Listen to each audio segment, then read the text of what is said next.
You got an audible. Audible. This is really. It's not even working.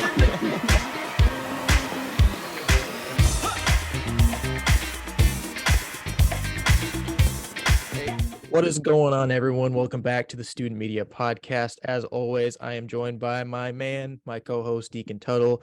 We're running this thing back, one more quarter together just for the fun of it. And Deacon's actually been doing a great job at taking over my hosting stuff the last couple of weeks because Deacon's been coming to me with a lot of fresh ideas. But nonetheless, as always, Deacon's here, nothing new.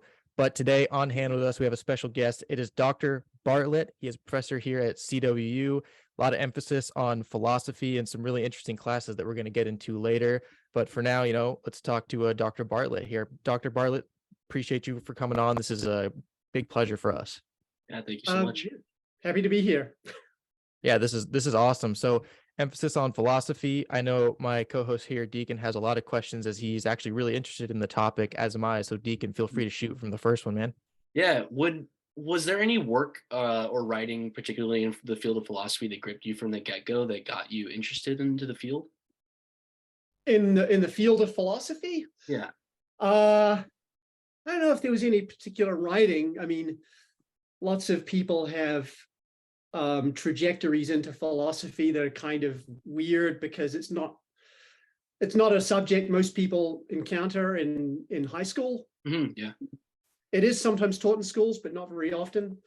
And I mean, myself, my plan, so you can tell from the accent, I'm not from around here. I'm originally from New Zealand.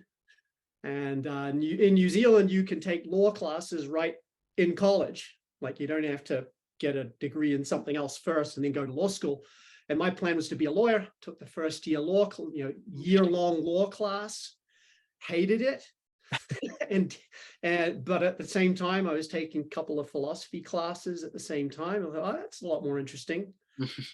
And I was actually doing psychology as well. So I ended up a double major in philosophy and psychology. So just, it was pretty much by accident that I just took these classes and really liked them. Do you find that the reason for that maybe is because law is more of an objective field and not prone to some discussion as much as something like philosophy? Or philosophy is definitely a lot more open, right? Mm-hmm. So I double majored in philosophy and psychology. Mm-hmm. In the end, I wanted to go on to graduate school, and I could potentially have gone either direction. One of the main reasons I chose philosophy is it's more open. Yeah. More sorts of stuff you can do. Is it less objective? I mean, probably it is. But something I always tell my students at the start of a lot of my classes is you don't want to go into a philosophy class with the idea that there are just no right answers and no wrong answers, because there are some. Yeah, that's a really interesting point. Yeah, like to what you mentioned before is that a lot of people, maybe their first exposure to philosophy is in college, and that was the same for me. I'm also interested in religious studies, and that's one of my minors. And I actually watched a video about 2 months back of the best books to read to get into philosophy, and I got one from Rene Descartes, which I thought was pretty interesting. And do you have any other recommendations for people that haven't been in that field before? Sure. So sounds like you probably read the Meditations. Yep. Mm-hmm, yep. I got that right behind me. Yep. Standard text. So I teach the Meditations pretty regularly in my early modern philosophy class. Yes, I mean, one way to get into it is with older stuff. So there's Descartes. A lot of people really enjoy Plato. Mm-hmm. Right. So early Greek philosopher who wrote in dialogue format. So with Socrates, Socrates was Plato's teacher, and in the dialogue, it's usually Socrates versus some other guy or a group of guys, and some people really find those engaging. But there's a lot of, if you not so much for the sort of old dead white guys, there's a lot of more, recent, introductory textbooks that you can read that are a lot of fun. That's really interesting. Yeah. How did you end up in at Central, if I may ask? I mean, like, coming from New Zealand and doing all the studying that you've done with, your doctor, you got a doctorate, you've had, if I read correctly, you had 2 bachelors. Yeah. Like how do you find your way in Ellensburg teaching at Central? Yeah, it's a fair question. So so I did my undergrad in New Zealand. And as I said, double major philosophy, psychology, decided to go to philosophy and go to grad school in philosophy. That's a whole process of applying to a lot of places. I ended up getting accepted, and I accepted the offer that I got from a graduate school of philosophy at Rutgers University, which is in New Jersey. Mm-hmm. And so I went there, and I was there getting my PhD for 8 years, 1998 through to 2006.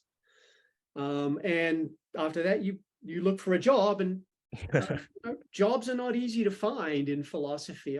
Sometimes we get students in our classes who get really into philosophy, and they say to us, I want to go to grad school in philosophy and get a PhD and do what you do.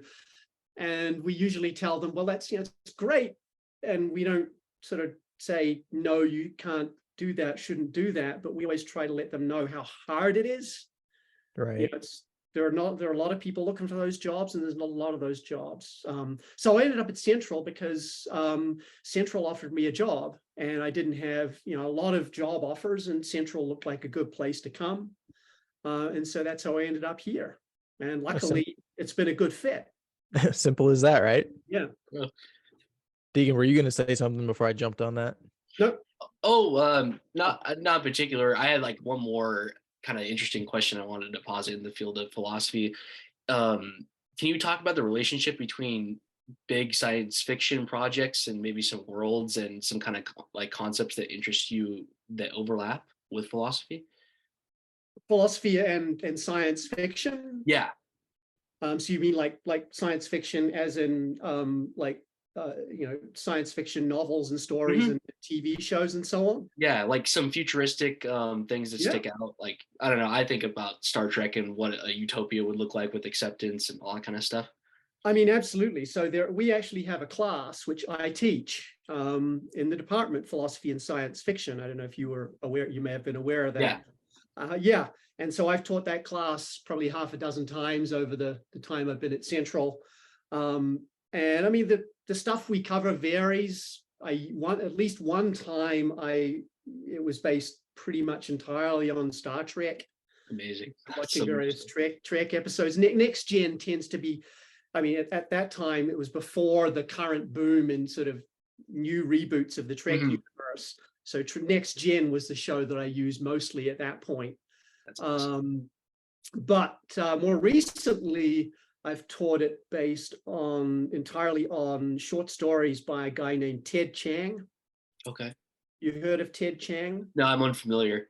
Okay. So did you see there was a movie made from one of his short stories that came out 4 or 5 years ago? The movie was called Arrival. Oh, I do know that. Yep, I have that right there on my shelf, actually.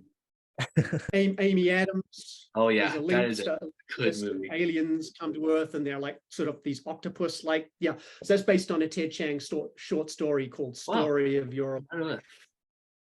And he's got 2 books of short stories. He hasn't written a lot, but every single freaking story is a work of genius and extremely philosophically interesting.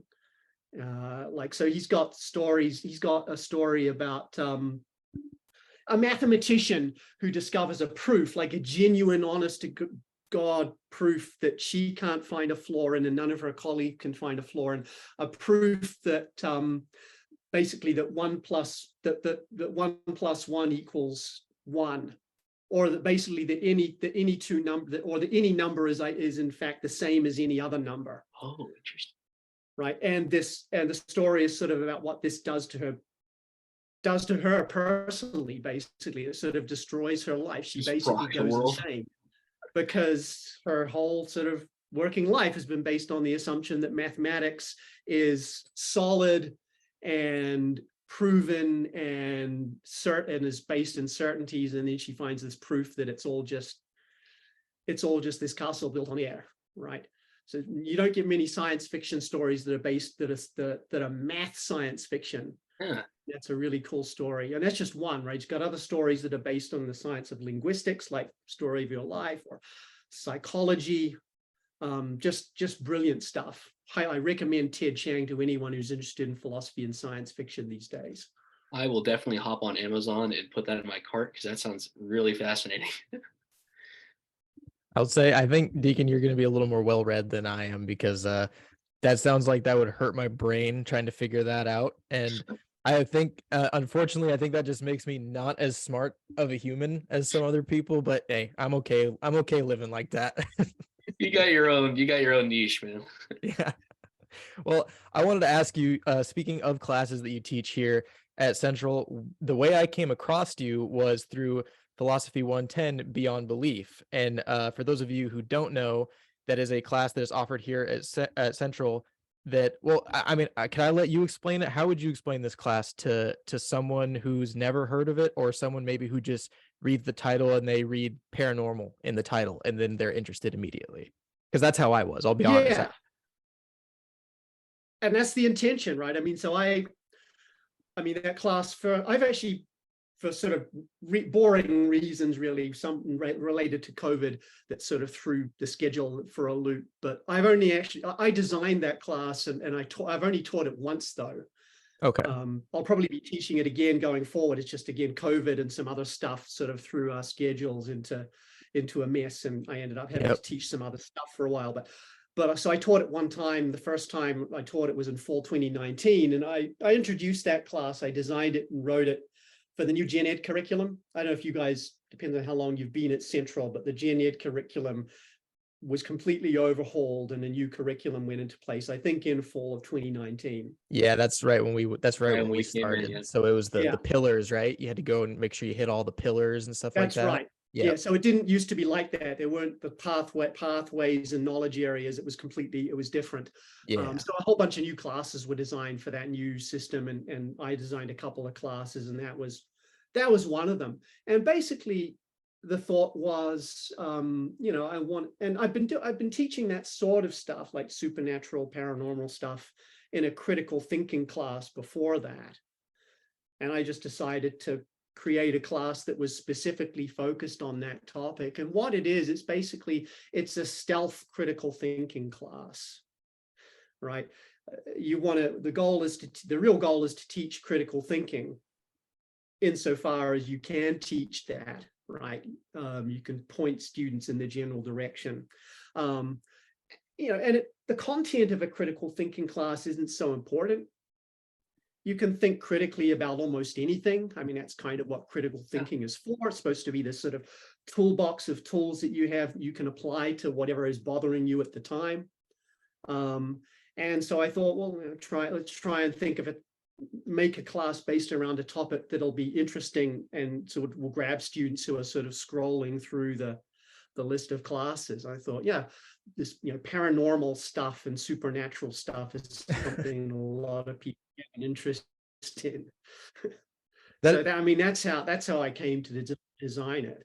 That essentially answers one of the questions I was going to ask, was why the subject matter of paranormal specifically, and it's kind of exactly what I thought, because if I'm scrolling through and it's essentially the same framework of a class, but it's about politics, there's not a chance in hell that I'm clicking on that class to learn about it. Whereas if it's about paranormal stuff, alien abduction, ghosts, what have you, anything of that nature, I'm there, I'm engaged, I'm listening, and I'm learning as much as I can about it, right? And I think that is why every time I click on it, it seems so engaging, and that's why I wanted to learn a little bit more about that, and to tell other people that this is a class that has been offered at Central and will be offered again in the future. Yep, there you go. I mean, it's a sticky topic. People see it and think, oh, that looks interesting. Yeah. I mean, it's sometimes I warn students at the start of the class, because I have met the occasional student who has the idea already that philosophy is kind of all about that specific topic. Right. And I often start that class with the warning to students saying, just so you know, if you thinking you're going to take a whole lot of other philosophy classes because you want to learn more about ghosts, you're going to be really disappointed, because this is the only philosophy class where you're going to get to talk about ghosts. Oh, that's so or awesome. Bigfoot or aliens or whatever. Yeah. Except maybe, for the science fiction class that I teach, where, we'll talk about aliens and whatnot. I got a fun question. Is Bigfoot considered a type of alien in some fields? What? Some people I've think heard that that. it is. Yeah. Yeah, and that's a hypothesis I've heard, that it's some kind of alien creature. Yeah, yeah. I mean, I live up here in the woods, out in the mountains, and if there's gonna be a Bigfoot around me, I'm gonna believe that it's like a bear ape-like creature before I believe it's an alien. But like I said, I'm obviously not as educated as both of you on this stuff, so I think I might have to take your guys' words for that one. There you go. You haven't seen anything up there, Evan? No, I have not yet, No? thank God. But there's actually there's a Facebook group out of the town that I'm from, and they're Sasquatch hunters, and as far as I'm concerned, they haven't seen anything either, and they've been doing it for years. Hey, good on. Oh, yeah. Good on them. Yeah. I mean, there's websites you can go to, and I sometimes show this site to students in the class, right? Where, if you've seen this, there's at least one website where people record their Sasquatch sightings, or whatever they thought they describe what they experienced that they believe to have been a Sasquatch sighting. It's Washington State is a hotspot. Whole Pacific Northwest is a hotspot for those. A lot of hiding places up here. A lot of hiding places if you're any kind of cryptid creature, right? Yep, absolutely. Yeah. So I mean, I'm skeptical, right? Yeah. If there's any such thing, but it's fun to think about. Yeah. Right. But so like going back to the class real quick, it says you guys one of the main emphasis on the class is examining the beliefs and the fringe and phenomena, and looking at cases and whatnot, and figuring out how to learn and how to break them down and whatnot. But is there any specific cases or any examples in this class, for at least because you taught at one time? What are some of the cases that you looked at for this class, and how were students going about the learning process of what you were teaching them with these cases? Yeah, sure. So I mean, obvious one that both of you, I would guess, are going to be familiar with is Lola. Oh, who I'm talking, what I'm talking about? Maybe. Maybe the legend is not so well known as it was. So there's supposedly a ghost in Camola Hall. Okay. Yep. There it is. Oh, okay. Lola Camola. Yes. Yeah. Have you not heard of this, Deacon? No, I do remember that. Actually, Okay. I think, Evan, you were the one that told me about it. I guess I don't think I knew there was a name, but now I do. So awesome. Yeah. So, I mean, the story that there's a ghost in Camola has been hanging around, and maybe the ghost has been hanging around at Central for quite a long time. So I mean, one of the fun things, at least I think this is fun, that we do in the class, the student newspaper, the name of it has changed over the years, right? But The Observer, shout out. Yeah. They have at the library, you can go back through all the back issues way back to the early 1900s, and you can go through there and look for stories about Lola. Oh wow. And I mean, a lot of this, one thing you do notice if you do this is most of those stories tend to be published in or around the time of Halloween. Yep. Right, spooky ghost story time, right? Some journalism student is thinking, oh, what would be a good story to write about now that it's Halloween? Oh, I've heard that there's people say there's a ghost in Camola Hall. Let's do that. But you can trace, you can look at the history of stories and try to use that as a clue. I think one thing is interesting to try and figure out, where did this story originate from? Right. Right. And you, as I say, I don't want to give too much away here in case there are any students who actually end up in the class who see this podcast, but you can trace the stories quite a long way back. So that I don't know if that proves that she exists or just proves that these sorts of legends have a lot of staying power. Right. And they keep kind of passing on to the next generation, if you will. Yeah, absolutely. Another local legend that comes to mind is Mel's Hole. Do you guys ever comment on that? I don't know if I ever. So I only taught this class the one time. I have heard of Mel's Hole. Mm-hmm. I don't think I've mentioned it in the class, but it is something now. Now you bring it up, it is something I should try to work in at some point. Yeah, Oh, there we it's go. supposed to be this like bottomless hole. Bottomless hole. Yeah. Yeah, and no one knows quite where it is. Mm-hmm. Yeah.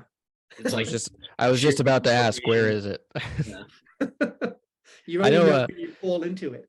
I know that hunting trip. I'd rather not. I know Yeah. the magazine did a story about it Mhm. recently, didn't they? Yeah. Within the last year. So how I think that's another one of those stories that just does the rounds every few years in the newspaper. Yeah, every small town has its local legends, right? And I guess if we can put them out on media and teach classes about it, just makes it 10 times better. Yeah. Is there a case specifically that you guys study in this class that you feel connects really, really well to philosophy specifically, or one that maybe you think you personally connect with your experiences in learning about philosophy through your education and teaching it as well? I don't know if there's just one story. So there is also continuing on the theme of ghosts, one thing I use in my classes when I can is podcasts episodes. I listen to a lot of podcasts myself, and now and then I hear one that I think, oh, I could use that. And there's a podcast called Radio Lab, which you may or may not have heard of. It rings a bell. Yeah, in WNYC, I think, but been running quite some time. They did an episode that was a kind of a ghost story, and I've used that story in the class because just there's a lot of footage from the actual house itself. They sent in, the guy who owned the house brought in some ghost hunters to do some recording, and it's, the podcast is interesting, but sort of it leaves it somewhat unclear exactly what happened. Yeah. Right. So one of the things that happens in the podcast is they supposedly do these ghost hunters do a test for the presence of a ghost, which involves the following setup. So you get a flashlight, and you unscrew the battery compartment of the flashlight until the battery just ticks off, the connection's broken. So it's only just unscrewed enough so the connection is just broken and the battery's off, and then you set it upright on the floor. And the way this is supposed to work is if there's any sort of ghostly activity, that might create just enough movement that it'll reestablish that connection in the flashlight, and the flashlight will come on. And they do this on the podcast. Obviously, you're only hearing this, you're not seeing it, and the flashlights start going on and off, seemingly in response to people's questions. Like, so people ask a yes or no question and say, okay, one flash for a yes, two flashes for no, or whatever. And it seems like they're starting to get responses. And so this is interesting because there's this whole field of philosophy called philosophy of science, where one of the things that philosophers have tried to do is figure out, well, if you're a scientist and you're doing an experiment and you've gotten certain results, how do you tell whether the experiment has been a good experiment, and how do you tell whether the results that you've gotten support this hypothesis that you have or not? Right? Students tend to think that science is this sort of very purely logical, almost mathematical thing, and it's really not. Scientists have to be sort of thinking, well, these results kind of sort of support this hypothesis, but in other ways not. How do you? And so this ghost story is a nice way to think about that kind of process, right? So what is the evidence that you have? These flashlights going on and off. One possible explanation for that is ghosts. Yeah. What are the other possible explanations? And are those other explanations better than the ghost explanation, right? So it's this idea of thinking about what makes a scientific hypothesis supported or not supported by a certain, piece of evidence. I don't know if that makes sense or not. Yeah, absolutely. And then ultimately in the end, whatever they decide their conclusion was on the experiment, what they think it was, it's going to be kind of on whoever chooses to believe in it or not, right? Like that has, because then they can't do anything about that. They get the results and they say what it is, and then see, not necessarily, right? So once you decide, once you think, okay, I think that the explanation is this, whatever it is. Yeah. Sometimes you can go on to do more tests that will try to zero in on that particular explanation and test that more specifically. Right. So if you think that there are ghosts, then maybe there are other sorts of tests you can try to do other than just the flashlight thing to detect the presence of ghosts. Right. If all of those tests fail, then maybe you start to think, well, maybe this was something, maybe the flashlight thing was being caused by something else. So, one hypothesis is, okay, so what if the house is located next to or near to a set of train tracks? And there's trains going by sometimes, and that moves the house just enough to cause the flashlights to activate, right? But that's something you can test. You can go and look and see if there are train tracks nearby, and you can see if the flashing of the flashlights correlates with the passing of trains. So it's not necessarily that you have to stop and say, okay, well, you just believe it or you don't, end of story. You can potentially do more testing. Yeah, absolutely. Deacon, were you going to say something? I thought I saw you moving towards something. Oh, more just like, I think this scenario you painted is just perfect for what the class was in response to critical thinking, because some stuff may seem inconclusive and then other things might be more concrete and established. So you just find that middle ground. Exactly. Yeah. I mean, what's fun about the paranormal stuff is that, it's, as I said, it's a sticky topic. It's an attractive topic from the get-go, but you can also use it as a vehicle to talk about this, really, sort of these sort of theoretical questions in philosophy of science about how should we actually go about deciding what to believe about almost anything, right? Whether you're a scientist doing experiments or just a person in an everyday situation where something you want an explanation for whatever it is that you've experienced or seen. Do you have like a rough idea of when this class will be coming back, if anyone is interested in taking it? Because I mean I know I would be, but I'm graduating at the end of this quarter, unfortunately, so I will not be able to. But if there is an idea of when it's coming back or anything like that, I'm sure people would love to know. I would love to know. I got one more. So it is currently slated, and this is always subject to change, but it is currently, I am currently slated to teach it in the spring of this coming, spring. So spring, what's that, 2024? Yeah. Okay, cool. This coming spring. And do you have any idea of, like, are you starting now to kind of think about it a little bit, or is it just down the road? We'll see what happens when we get there. Yeah, it's down the road a little bit yet. I'm currently thinking mostly about my fall classes, right? And then a little bit about the winter ones. Spring, understandable. I'm pushing that off. Yeah. Understandable. Well, absolutely. That's everything that I had to ask. I just, I guess if this is kind of a stupid question, but what's your take on ghost shows? Because personally, I love ghost adventures, and I love ghost adventures too. I know that it's dumb and that it's just pure entertainment, and that's why I love it. But what is your take on those kind of shows? Yeah. So, I mean, I've always been a fan of not the sort of, I don't so much watch the ghost hunter sort of shows that you're talking about, but I've always been a fan of shows about the supernatural and the paranormal. And actually, where if I can turn off my background here.